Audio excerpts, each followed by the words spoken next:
Hello दोस्तों, नमस्ते। आज की कहानी है एक दूजे के लिए। मेरा नाम राशि है। मेरा घर कानपुर में है, लेकिन मेरे पिताजी का पुश्तैनी मकान गांव में है। मैं 20 साल की हो गई थी, पर मम्मी के लिए अब भी वही बच्ची थी जिसे हर बात 10 बार समझानी पड़ती थी।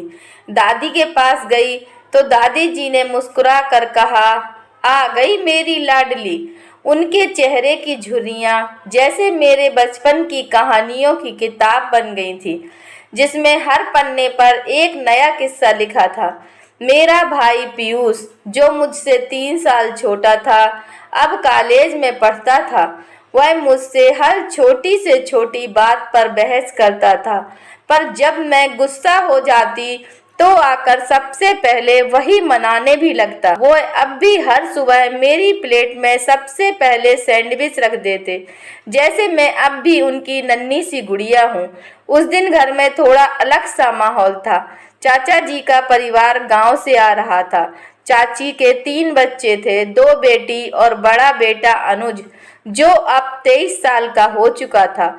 बहुत साल पहले जब हम गांव में रहते थे और छोटे थे तो अनुज और मैं एक दूसरे के साथ खेला करते थे।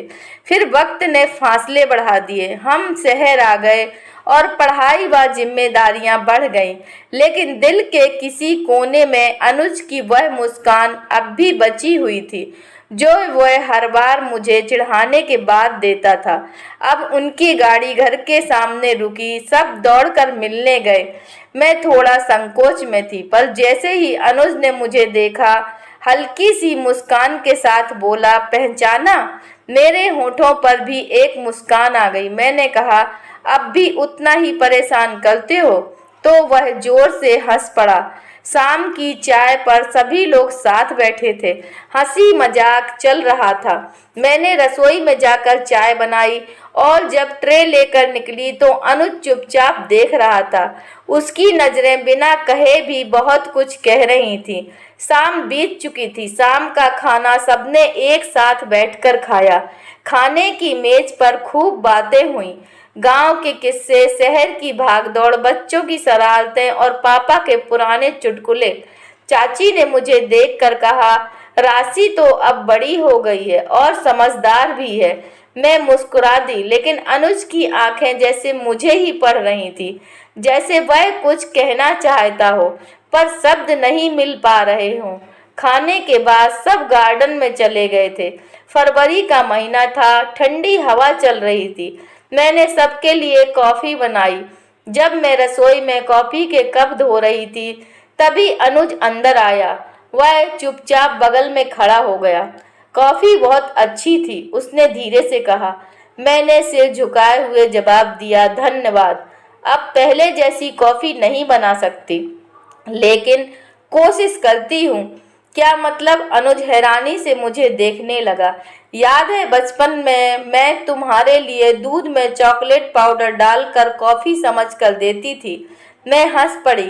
वह भी हंस दिया। हाँ, और मैं हर बार पी भी लेता था, यह कहकर कि बहुत टेस्टी है। उसकी आवाज़ में वही बचपना था जो उन पुरानी गलियों से झांक रहा था। मैं पल भर को चुप रही। हमारे बीच कुछ सेकंड का सन्नाटा पसरा। फिर उसने अचानक पूछा, तुम अब क्या कर रही हो राशि? आगे की क्या प्लानिंग है? सोच रही हूँ एमएससी कर लूँ, घर के पास ही यूनिवर्सिटी है, मैंने जवाब दिया। तो उसने सिर हिलाया, बोला, अच्छा है। वैसे भी तुम जो भी करती हो वह पूरे दिल से करती हो, कभी हार नहीं मानती। बचपन से देख रहा हूँ तुम्हें। उसके मुंह से यह बात सुनकर मुझे बहुत खुशी हुई। दिल के भीतर कुछ पिघलने लगा। कोई वजह नहीं थी, पर उसकी हर बात मेरे दिमाग पर कुछ ज्यादा ही असर छोड़ रही थी। रात को अपने कमरे में आई तो नींद आंखों से कोसों दूर थी। बिस्तर पर लेटी छत को देखती रही। अनुज की बातें, उसकी आंखों की गहराई और उसकी वह मुस्कान सब मेरे साथ थे। शायद यही वो पल होते हैं जब इंसान अपने दिल से पहली बार धीरे से पूछता है, क्या यह वही एहसास है दूसरे दिन सुबह जब उठी तो घर में चहल पहल थी। सब लोग मंदिर जाने की तैयारी में थे। मैं भी तैयार हुई। हल्के पीले सूट में बालों को बांधकर जैसे ही बाहर आई, अनुज सामने खड़ा था। उसकी नजरें एक पल के लिए ठहर गईं।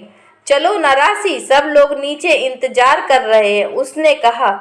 उसकी आवाज में पहले जैसा ठहराव नहीं था, अब उसमें हल्की सी कोमलता घुल चुकी थी। 1 घंटे में हम सभी मंदिर पहुंच गए। मंदिर की सीढ़ियां चढ़ते वक्त मेरा दुपट्टा हवा में उड़कर अनुज की कलाई पर बंधी घड़ी में अटक गया।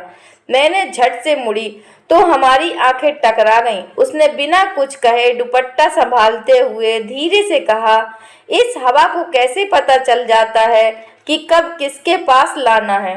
मैं कुछ बोल नहीं पाई, बस हल्के से मुस्कुरा दी और शायद उसी मुस्कान में छुपा था मेरा जवाब। पूजा खत्म होने के बाद हम सब शॉर्टकट रास्ते से घर लौट रहे थे। चाची मम्मी से बातों में मस्त थी। मैं और अनुज साथ साथ चल रहे थे।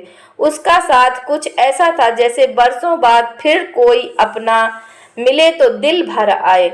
अचानक उसने कहा, राशि। मैंने उसकी तरफ देखा। अगर कभी वक्त पीछे ले जा सकूं तो मैं उस दिन पर रुक जाना चाहूंगा जब हम आखिरी बार एक साथ खेल रहे थे। मैं कुछ पल चुप रही, फिर धीमे से बोली, और मैं चाहूंगी कि वह दिन कभी खत्म ही ना होता। हम दोनों एक दूसरे को देख रहे थे। वह नजरों की खामोश भाषा थी जिसमें शब्द की जरूरत नहीं होती। अचानक अनुज ने मेरी तरफ झुककर धीरे से कहा, तुम्हें पता है, जब तुम हंसती हो तो मेरे दिल की धड़कन रुक जाती है। मैंने उसकी तरफ देखा और नजरें झुका लीं। मेरे चेहरे की गर्मी उस गुलाबी सर्दी में भी महसूस हो रही थी। घर लौटकर सब अपने अपने कमरे में चले गए। मैं छत पर अकेली आ गई, लेकिन अंदर बहुत कुछ साथ था। अचानक पीछे से किसी की आहट हुई तो मैं मुड़ी। अनुज हाथ में 2 कप चाय लिए खड़ा था। हंसते हुए हम दोनों छत की मुंडेर पर बैठ गए। हवा हल्की चल रही थी। अचानक अनुज ने मेरी तरफ देखा और बोला, राशि, अगर मैं कहूँ कि तुम्हारे बिना मुझे सब अधूरा लगता है तो क्या तुम हंसोगी या चुप रह जाओगी? मैंने उसकी आंखों में झांकते हुए कहा, मैं कुछ नहीं कहूँगी, बस हर सुबह तुम्हारे साथ चाय पीना चाहूँगी। उसने धीरे से मेरा हाथ थामा। बिना किसी डर के, बिना किसी वादा किए, वह पल वादा बन गया था। उसने मेरा हाथ थाम रखा था, गर्म सुकून देने वाला, जैसे बचपन की कोई भूली हुई याद वापस लौट आई हो। हम दोनों चुप थे, लेकिन उस खामोशी में भी बहुत कुछ कह दिया था। रात धीरे धीरे गहराने लगी थी। दूर आसमान में चांद बादलों के पीछे छुप छुप कर झांक रहा था और हमारी नजरों के बीच भी कुछ ऐसा ही खेल चल रहा था। नजरें मिलती फिर झुक जाती। उसके स्पर्श में कोई जल्दबाजी नहीं थी, बस एक भरोसा था जो दिल के बेहद करीब महसूस हो रहा था।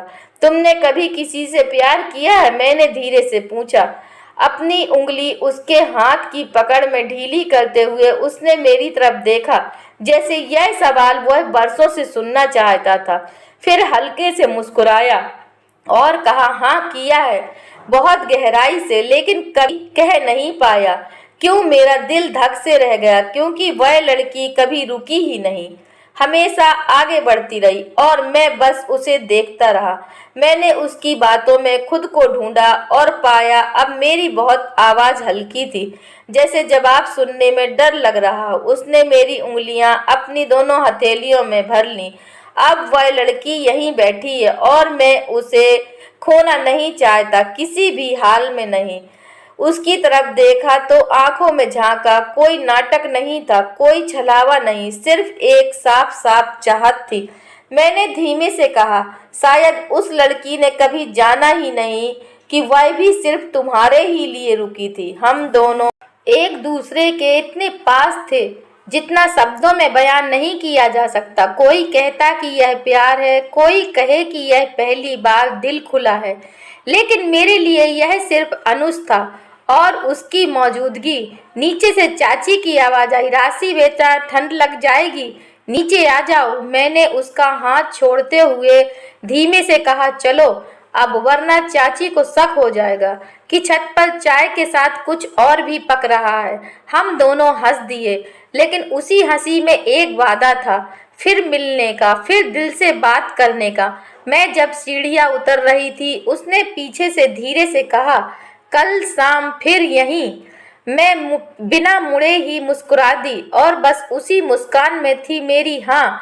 शाम अब पहले जैसे नहीं रही। अब हर दिन एक बेसब्री होती थी उसे देखने की, उसकी आवाज़ सुनने की। अनुज का नाम अब मेरी सांसों में उतरने लगा था। हम दोनों अब अक्सर छत पर मिलते, बातें करते और चुप रहकर भी बहुत कुछ कह जाते। हमारा रिश्ता अब छुपा नहीं था। एक शाम अनुज मेरे पास आकर बोला, मैं चाहता हूँ तुम्हारे साथ हर सुबह उठना, हर दोपहर में तुम्हें याद करना और हर शाम तुम्हारे साथ खाना खाकर थक जाना। मैंने उसकी तरफ देखा, वह सच में सीरियस था। उसकी आंखों में खेल नहीं, भरोसा था। और अगर घर वाले नाराज हुए तो? मैंने पूछा। तब मैं उन्हें मना लूंगा, लेकिन तुमसे अलग नहीं रह पाऊंगा। उसके शब्दों ने मेरे अंदर एक गर्माहट भर दी। कोई पहली बार मुझे अपनाने को तैयार था। उसी शाम अनुज ने मेरे पापा से बात की। थोड़ी देर तक पापा ने कुछ नहीं कहा, फिर बस एक सवाल पूछा, क्या तुम उसे हर हाल में खुश रख सकोगे? अनुज ने बिना रुके कहा, मैं उसके हर आंसू को मुस्कान में बदलना चाहता हूँ। और पापा ने बस इतना कहा, तो फिर हमारा आशीर्वाद भी तुम्हारे साथ है। शादी बहुत सादगी से हुई, घर में अपनों के बीच। जब मंडप में बैठी थी तो वह मेरी तरफ देख रहा था, जैसे यह यकीन नहीं हो रहा था कि हम एक दूजे के हो चुके हैं।